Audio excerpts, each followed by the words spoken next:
ए जो इस्राएल लोक माननकु निस्तार पर्वर मेजर भोजर अंशी हेबा निमते कहिथिले केउ प्रकार व्यक्ति माने सही मेजर अंशी हे पारिबे सही विषय से जणाई अछंती। जातर पुस्तक माने बाहर करिबा तार सही 12 अध्याय जातर पुस्तक 12 अध्याय तार 43 पदरु हमें 66 पद पर्यंत पढिबा। आउ सदा प्रभु मूसा वो हारण को कहिले निस्तार पर्वर एही विधि कोनोसी विदेशी लोक ताहा भोजन करि पारिबो नाही। परमेश्वर इस्राएल लोक मानक निमते जो निस्तार पर्वर भोज को प्रस्तुत कले सही भोजर अंशी से माने हे पारिबे जो माने कि इस्राएलिय होइथिबे। प्रथम योग्यता इस्राएल लोक माने ही सही निस्तार पर्वर भोजर अंशी होई पारिबे एवं द्वितीय योग्यता हेला मात्र रौप्य द्वारा कृत प्रत्येक लोकर दास सुन्नत हेले खाई पारिबो। जदि इस्राएल लोक मानक मध्यरे कोनोसी विदेशी लोक रहु अछंती तेबे ता निमते एक विधि स्थापन परमेश्वर कले। आ से विधि कोन थिला रौप्य द्वारा कृत प्रत्येक लोकर दास सुन्नत हेले ताहा खाई पारिबो। जदि कोनोसी कृत दास अछि तेबे सिए प्रथमे टंका द्वारा रूपा टंका द्वारा क्रय होइथिबा दरकार एवं द्वितीय रे सही कृत दास सिए सुन्नत होइथिबा दरकार। सुन्नत होइथिले ही जाई रौप्य मुद्रा द्वारा क्रय करा जाइथिले ही जाए से विदेशी हेले मध्य से कृत दास हेले मध्य से सही निस्तार पर्वर भोजर सिए अंशी होई पारिबो।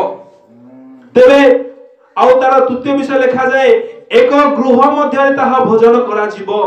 तुबे सही मांसर किछि मात्र गृह बाहर को नै जीव नाही केवल ताहार गोटिए अस्थि ही भांगिबो नाही। जो माने इस्राएल होइथिबे एवं जो माने किना दास होइथिबे रौप्य द्वारा एवं सर्कमस्टाइज होइथिबे सुन्नत होइथिबे एही परि योग्य व्यक्ति माने ही सही दिन निस्तार पर्वर भोजर अंशी होई पारिथिले। ते मोर प्रभु को प्रिय लोक माने से दिन जे परि केवल इस्राएल लोक माने परमेश्वरंकर मनोनीत लोक माने थिले। परमेश्वरंक द्वारा बछा जिवा व्यक्ति माने थिले। परमेश्वरंक द्वारा आह्वान प्राप्त व्यक्ति माने थिले। आज ठीक सही प्रकारे जो माने ख्रिस्टियान अटंती केवल ख्रिस्टियान से माने प्रभु भोजर अंशी होई पारिबे। एवं द्वितीय रे सुन्नत जहा कहा गला गीत दास मानक निमंते मोर प्रभु को लोक माने आमे इस्राएलिय नहु आमे सजातीय नहु आमे माने विजातीय अटु आमे तांकरी गोष्ठीर लोक नहु किंतु आमे माने मेसो शाबकर रक्त द्वारा माने क्रय होइथिबा व्यक्ति गण अटु। Hallelujah praise Lord praise Lord. आमने इस्राएल लोक न हेले मध्य आमने रौप्य मुद्रा द्वारा नहीं जो विषय प्रथम पीतर तार 1 अध्याय 18 पद लिखा जाए आय माने रौप्य द्वारा क्रय करा जाय ना हो किंतु आय माने मेसो शाबकंकर रक्त द्वारा क्रय करा जाय अछु।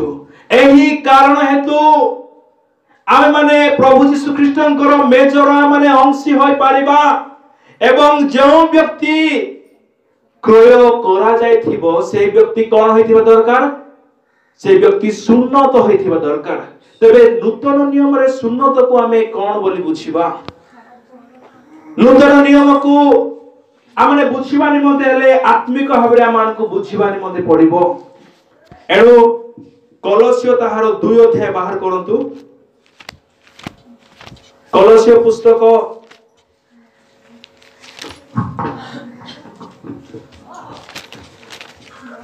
ताहार 2 अध्याय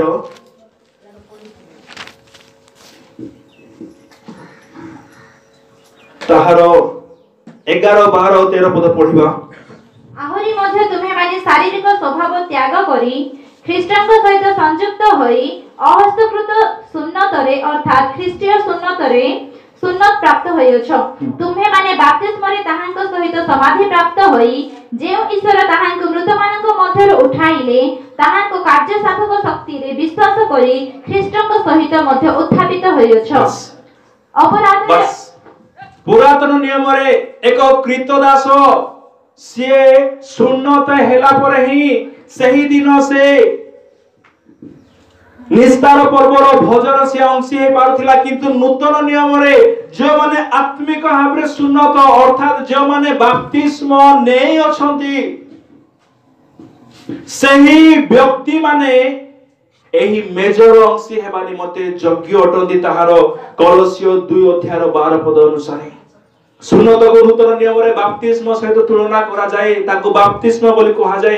प्रथम विषय हैला जो माने परित्राण प्राप्त जो माने यीशु को रक्त द्वारा धोत जो माने अपना पापर क्षमा पाई अछंती से माने ही एही प्रभु भोज अंशी हेबा निमते योग्य अटंती एवं द्वितीय रे जो माने प्रभु भोज ग्रहण करबा निमते इच्छुक जो माने बाप्तिजित डुबित सही बड़ी विश्वासी माने प्रभु भोजर अंशी हेबा निमते योग्य अटंती।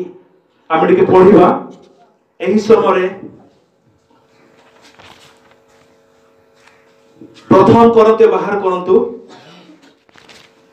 ताहार 5 अध्याय तार 6 पदरो आमे माने 8 पद पर्यंत पढिबा निस्तार पर्वर मेजर अंशी हेबा निमते हेले सही समय से व्यक्ति को इस्राएल हेबाकू पड़ुथिला एवं द्वितीय रे सिए रौप्य मुद्रा द्वारा एवं सुन्नत हेबा द्वारा से निस्तार पर्वर मेजर अंशी हे पारुथिला किंतु आम मानक आज प्रभु भोजर अंशी हेबा निमते प्रथम विषय हैला आमे परित्राण प्राप्त होइथिया व्यक्ति दरकार हेबा दरकार एवं द्वितीय रे बाप्तिजित होइथिबा दरकार एहा हैला प्रभु भोजर अंशी हेबा निमते योग्यता।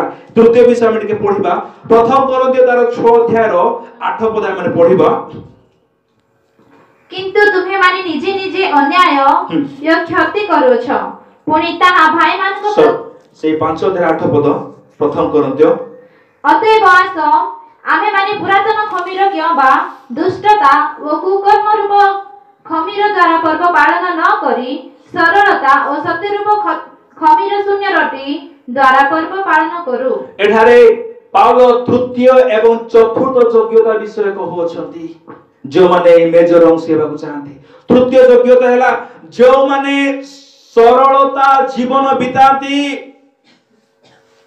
जो मानको जीवन रे कुटिलता न थाए जो मानकर पथ वक्र न थाए जो माने कुटिल हृदयधारी जो माने कपट परायण व्यक्ति माने से परि व्यक्ति माने एही प्रभु भोजर अंशी होई पारिबे नाही प्रभु भोजर हकदार से माने नुहंती प्रभु भोज पाइबा निमते योग्य होई पारिबे नाही एवं चतुर्थ रे जो माने सत्य जीवन बिताती केवल परमेश्वर को दृष्टि रे नाही मनुष्य मान को दृष्टि रे मध्य जो माने सत्य जो माने मिथ्यावादी नुहंती जो माने सत्याचरण करंती से परि व्यक्ति माने प्रभु भोजर अंशी होई पारिबे। आमे तो अनेक समय छोट छोट विषय को मध्य नै आमे मिछ कहि थाउछु जदि के फोन करी पचारिबे बाहर लोग की बोली कहले हम मो अधा रास्ता हेलिनी बोली कहि थाउछु किंतु आमे घरे ही थाउछु हो कि ना ए बड़ी अनेक थोर आमे छोट छोट विषय हेले मध्य आइ माने ताहाकू इग्नोर न करी अन इम्पोर्टेंस विषय मान कर मध्य माने मिछ कहि थाउ किंतु मोर प्रभु को प्रिय लोक माने जो माने मिथ्यावादी जो माने कुटिलमना से परि व्यक्ति माने प्रभु भोजर अंशी होई पारिबे नाही एनु आमे माने सरल व्यक्ति हो परमेश्वर बाइबल रे एक व्यक्ति को विषय तांकर सरलता हेतु तांकर विषय साक्ष्य देले से व्यक्ति को किए थिले आयुब आयुब को विषय परमेश्वर कहले जे से जने सरल व्यक्ति थिले आजी परमेश्वर एवं अन्य माने मध्य आमान को विषय साक्ष्य देबार अछि कि जे से लोक से कुटिल लोक नहीं, से जटिल लोक नहीं, किंतु से ही लोक सरल लोक अटे। मोर प्रभु को प्रिय लोक माने आमने सरलाचारी हेले ही जाई आमे माने एही मेजर अंश हे परिबा आउ प्रभु को दृष्टि सर्वदा सत्य जीवन बिताउथिले ही जाई आमे प्रभु को मेजर अंश हे परिबा। चर्च भीतर सरल, चर्च रो बाहर गौड़ हेले हेबो नाही। चर्च भीतर सत्य जीवन बिताई बाहर मिथ्या जीवन बिताइले हेबो नाही। चर्च भीतर जे प्रकार बाहर मध्य से प्रकार आमानक बंचिबा को हेबो। आमानकर बाह्य रूप जेपरि आमानकर भितरिया रूप मध्य सेपरि हेबा दरकार। आमाने छद्म वेश धारणकारी व्यक्ति न हो, आमाने प्रवंचनाकारी न हो, इस्राएल मानक भଳି किबा यहूदा भଳି आमाने प्रवंचक न हो, आमाने से धृत सर्प भଳି आमाने प्रवंचक न हो। मोर प्रभु को प्रिय लोक माने आमाने प्रभु को दृष्टि छलना करी आमाने फिटी जीवा नहीं, असत्य जीवन बिताई आमाने एही प्रधान बहुमूल्य मेजर आमाने अंशी होई पारिबा नहीं। एणु एही प्रभु भजर अंशी हेबा निमते प्रथमे आमानकु परित्राण पाक पड़िबो, पापर क्षमा प्राप्त हेबाकु पड़िबो, द्वितीय रे बाप्तिजित हेबाकु पड़िबो, तृतीय रे सरल जीवन बिताकु पड़िबो एवं चतुर्थ रे सत्यता को बजाय रखिବାକୁ पड़िबो। जदि आमने सत्य जीवन न बिताओ तेबे से सत्य परमेश्वर को निकट को जे आमने की भली पहुंची पारिबा। जो प्रभु यीशु ख्रीष्ट कहले मु सत्य बोली असत्य जीवन बिताए की भली आमने एही मेजर अंशी होई पारिबा। एणु मोर प्रभु को प्रिय लोक माने आमानकर जीवन भीतर एवं बाहर समान देखा जीवा दरकार। आमानकर जीवन ब्लैक एंड व्हाइट भली न हो, आमानकर जीवन सर्वदा प्रभु को दृष्टि रे एको प्रकार ही देखा जाओ।